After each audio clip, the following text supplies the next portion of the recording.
경화를 사랑하는 세계인으로 오늘은 99페이지 거역할 수 없는 명령 혼독하도록 하겠습니다. 광복 직후 우리나라 실정은 말할 수 없이 혼란스러웠습니다. 돈이 있어도 쌀을 구하기 힘들었습니다. 마침 집안에 쌀이 떨어져 사놓은 쌀을 가지러 황해도 백촌으로 가던 중이었습니다. 그런데 그 길에서 38선을 넘어가라, 북쪽에 있는 하나님의 사람들을 찾으라는 계시를 받았습니다. 그 즉시 38선을 넘어 평양으로 향했습니다. 첫 아들이 태어난 지 한 달밖에 되지 않은 때였습니다. 애타게 나를 기다릴 아내가 걱정되었지만 집에 들릴 여유가 없었습니다. 하나님의 말씀은 엄한 것이니 받는 즉시 순종해야만 합니다. 창세기부터 묵시록까지 수십 번 밑줄을 그으며 읽고 깨알 같은 글씨로 새까맣게 메모해둔 너덜너덜해진 성경책 하나만 들고 나는 38선을 넘어갔습니다. 그때는 이미 공산당을 피해 북에서 남으로 넘어오는 피난민이 줄을 잇고 있었습니다. 특히 종교를 반대하는 공산당 때문에 많은 기독교인들이 종교의 자유를 찾아 남쪽으로 내려왔습니다. 공산당은 종교를 아편이라고 하면서 아무도 종교를 갖지 못하게 했습니다. 그런 곳으로 나는 하늘의 소명을 받고 간 것입니다. 목사라면 질색하는 공산당 세상을 향해 제 발로 걸어 들어갔습니다. 피난민이 늘어나자 북쪽의 경계가 삼엄해져 38선을 넘는 것조차 쉽지 않았습니다. 그러나 120리 길을 걸어 38선을 넘고 평양에 도착할 때까지 한 번도 내가 왜 이 험난한 길을 가야 하나 의심하지 않았습니다. 6월 6일 평양에 도착했습니다. 본래 평양은 동양의 예루살렘이라고 불릴 만큼 기독교 뿌리가 깊은 곳입니다. 그래서 일제강점기 때에는 신사참배는 물론이고 일본 천황이 있는 동쪽을 향해 경례를 강요하는 동방요배 등 별의별 탄압이 자행되던 곳입니다. 나는 평양 서문에서 가까운 경창리의 나최섭 씨 집에서 전도 생활을 시작했습니다. 그분은 남한에서부터 알고 지내던 교회 집사였습니다. 처음에는 동네 어린이들을 모아 돌보는 일부터 시작했습니다. 어린이들이 오면 성경 말씀을 곁들인 동화를 들려주며 함께 놀았습니다. 비록 어린이들이었지만 반드시 경어를 쓰면서 정성을 다해 돌보았습니다. 그러면서 내가 전하는 새로운 말씀을 누군가 들으러 와주길 기다렸습니다. 어느 날은 온종일 문 밖을 내다보며 사람을 그리워하기도 했습니다. 그렇게 간절히 기다리자 독실한 신앙심을 가진 사람들이 나를 찾아오기 시작했습니다. 나는 밤을 새워가며 새로운 말씀을 가르쳤습니다. 나를 찾아오는 사람이라면 3살배기 어린애든 허리가 굽고 눈이 먼 노인이든 사랑하는 마음으로 경배하며 하늘같이 섬겼습니다. 나이 많은 할머니, 할아버지가 찾아와도 밤을 새워 이야기를 나누었습니다. 아이고, 나이 많은 노인네라 싫다. 이런 생각을 해본 적은 전혀 없습니다. 사람은 누구나 귀하디 귀합니다. 귀한 것에 남녀노소 차별이 없습니다. 26살의 새파랗게 젊은 청년이 로마서며 묵시록을 가르치는데 그 내용이 전에 들어보지 못하던 내용이라 그런지 뜻있는 사람들이 하나 둘 모여들기 시작했습니다. 매일같이 와서 말도 없이 이야기만 듣고 가던 반듯한 청년인 김원필은 그렇게 내 첫 번째 식구가 되었습니다. 평양사범학교를 졸업하고 교편을 잡고 있던 그와 나는 둘이 번갈아 물을 길어다 밥을 지어 먹으며 사제의 정을 나누었습니다. 나는 한번 성경 강해를 시작하면 교회 식구들이 볼 일이 있다며 먼저 일어서지 않는 한 멈추지 않았습니다. 얼마나 열정을 다해 가르쳤는지 온몸에 땀이 줄줄 흘렀습니다. 사람들 몰래 밖에 나가 옷을 벗어서 짜면 옷에서 물이 뚝뚝 흘렀습니다. 여름에만 그런 게 아니라 엄동설한 추운 겨울에도 그랬습니다. 그렇게 열을 내어 가르쳤습니다. 예배를 드릴 때는 모두 깨끗한 흰옷을 입었습니다. 찬송가를 수십 번 되풀이해 부르며 열정적인 예배를 드렸습니다. 어찌나 감동에 젖어 울부짖는지 우리 교회를 가리켜 우는 교회라고들 했습니다. 예배가 끝나면 각자 받은 은혜를 간증했습니다. 간증을 하는 동안 모두들 은혜에 취해 몸이 하늘로 떠오르는 체험을 했습니다.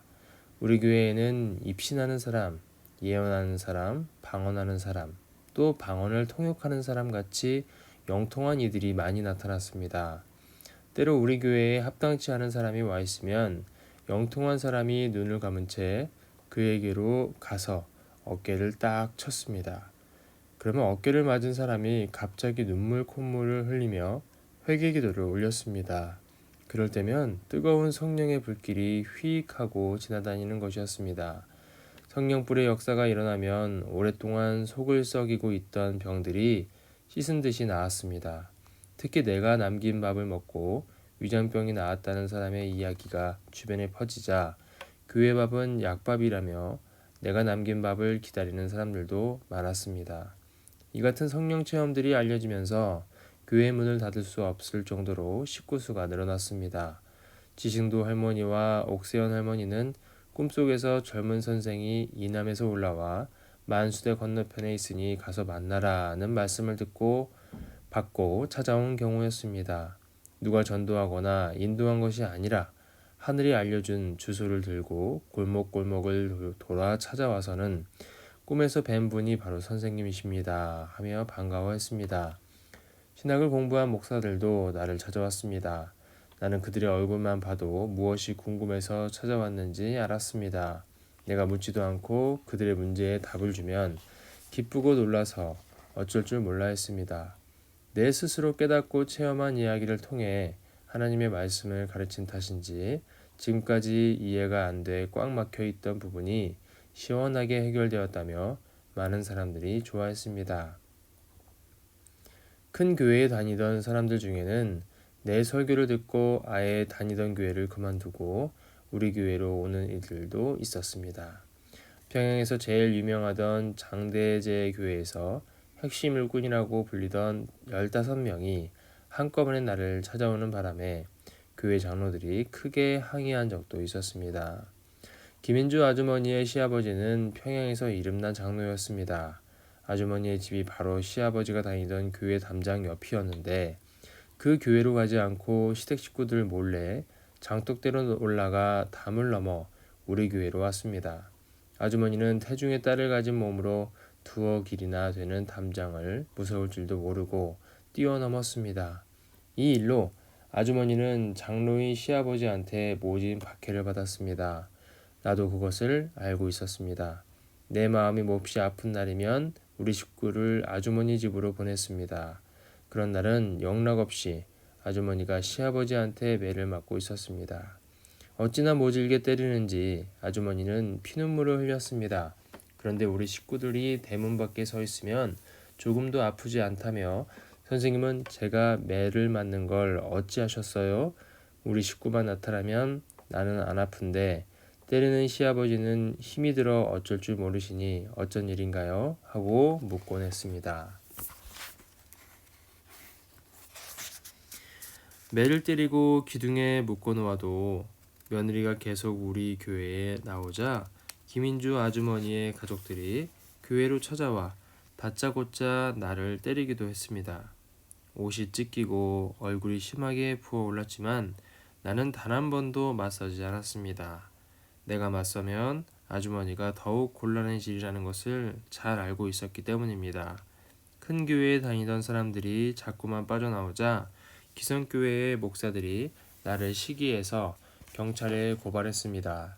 그러자 가뜩이나 종교를 눈엣가시로 여겨 없애려고 하던 공산당국은 옳다구나 하고 나를 잡아들였습니다. 1946년 8월 11일 나는 남한에서 올라온 스파이란 죄를 뒤집어쓰고 평양 대동보안소로 끌려갔습니다. 이승만이 이북 정권에 욕심을 내고 북한에 밀파한 첩자라고 올감했습니다. 소련 조사관까지 나서서 나를 심판했지만 죄가 없는 걸 어쩌겠습니까? 결국 석 달 만에 무죄로 석방되었습니다만 몸은 만신창이가 되어 있었습니다.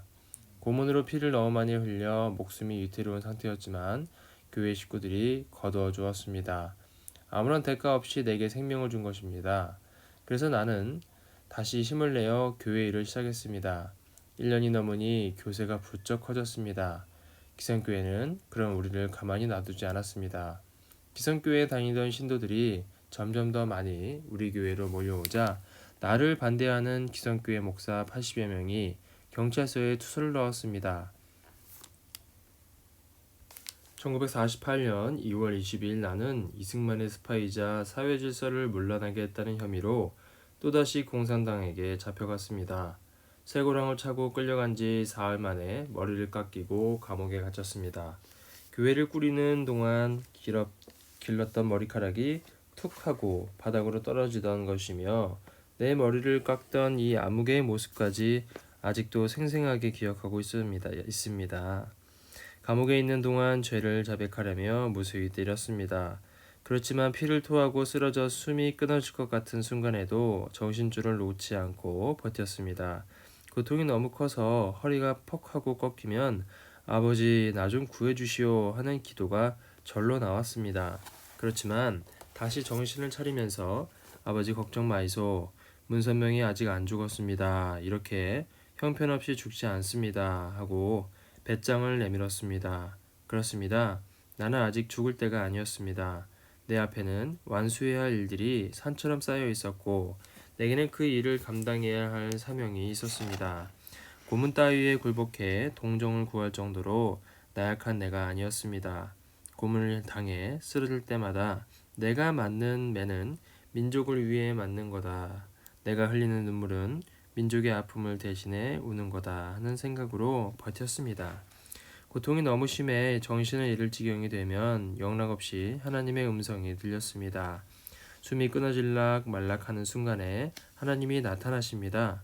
지금도 내 몸에는 그때 생긴 흉터가 여러 군데 남아 있습니다. 살이 패고 피가 흐르던 자리는 이제 3살이 돋았지만 그날의 끔찍했던 고통은 흉터 속에 고스란히 남아 있습니다.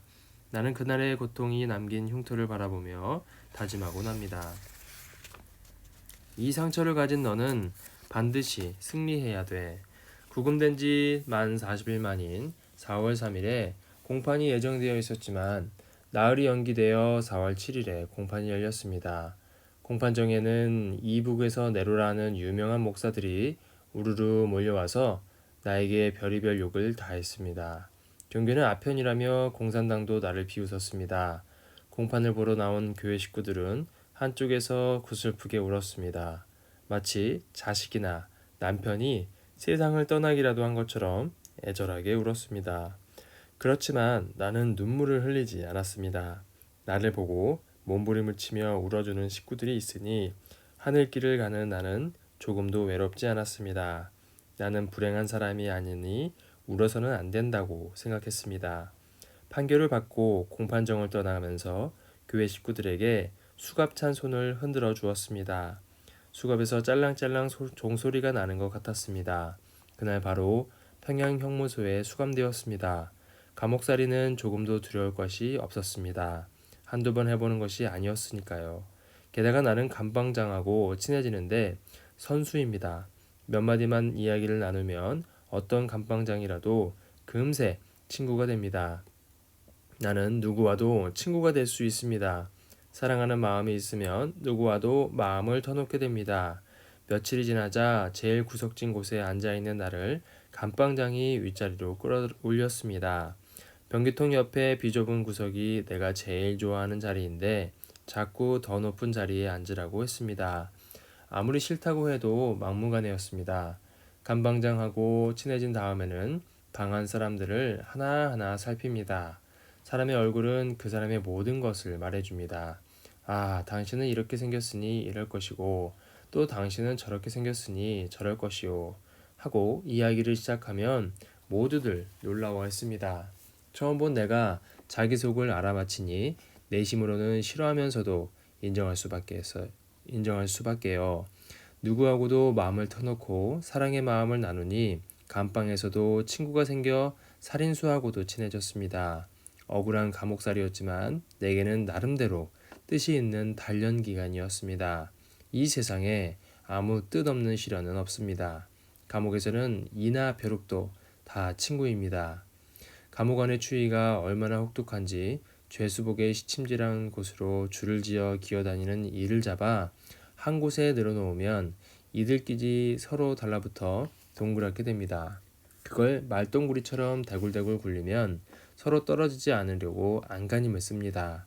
이는 본래 파고드는 성질이 있어서 서로서로 머리를 들이대고 뭉쳐서는 궁둥이만 내밀고 있는데 이 광경을 보는 것도 그렇게 재미날 수 없습니다. 세상에 이나 벼룩을 좋아하는 사람은 없습니다.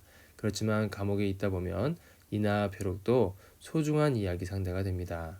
빈대나 벼룩을 보는 순간 문득 깨닫게 되는 묵시가 있는데 그걸 놓쳐서는 안 됩니다. 하나님이 언제 무엇을 통해 말씀하실지 모릅니다. 그러니 벼룩이니 빈대니 하는 것들도 귀하게 살필 줄 알아야 합니다.